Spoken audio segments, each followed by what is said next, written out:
Alright, so in this video I just wanted to talk about some of the reference material that I've used to learn about writing in general and writing for comics specifically.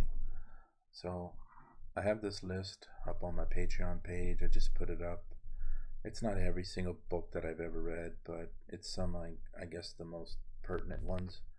So the first two were the Future Shock collections, and again, I think that kind of writing where you confine your story to such a short 1 page or 4 pages is really a helpful exercise to really figure out how to write for comic books, because you don't have, you only have a certain number of panels, a certain number of pages, a certain amount of physical space at your disposal to tell your story.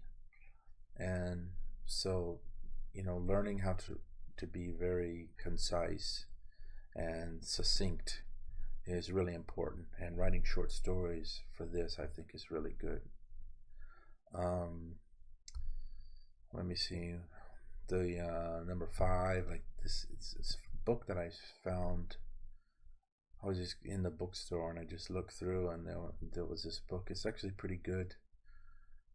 It goes through the very specific details about how to put a book together. There was actually a lot of tips in there about lettering that I found were very helpful.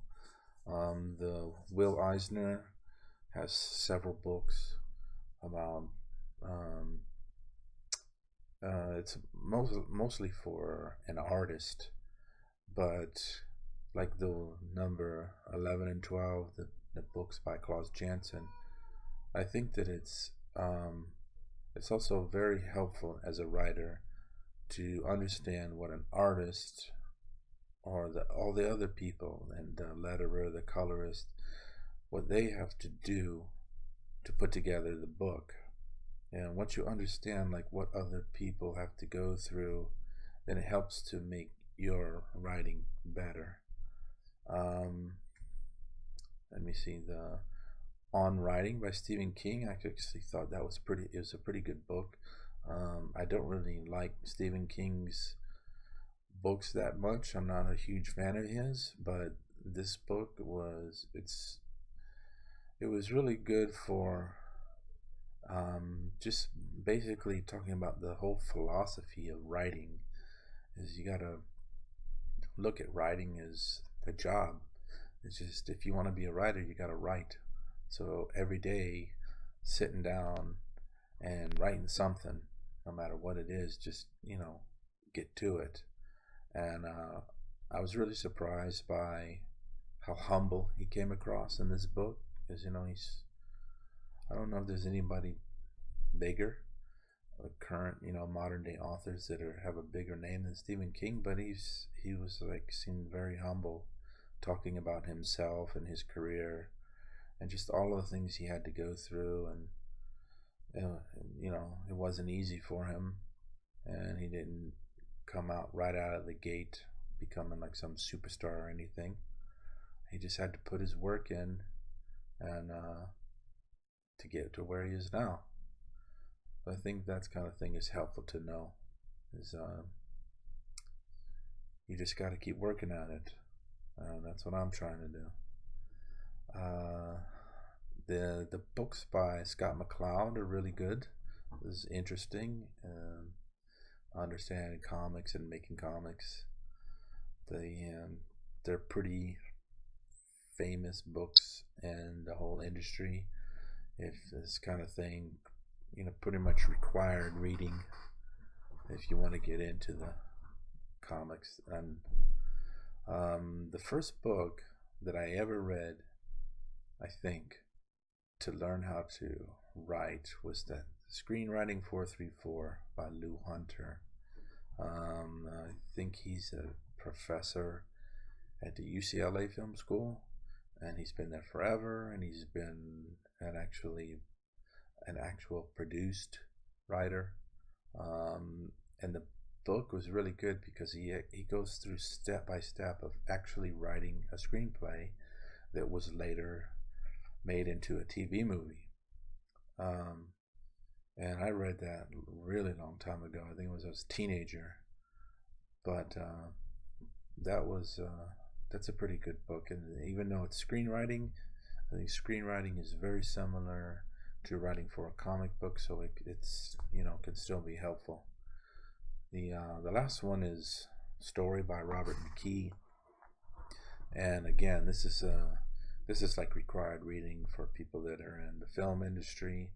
But one thing that I think is very good about is something that I talked about in one of the other videos, was about like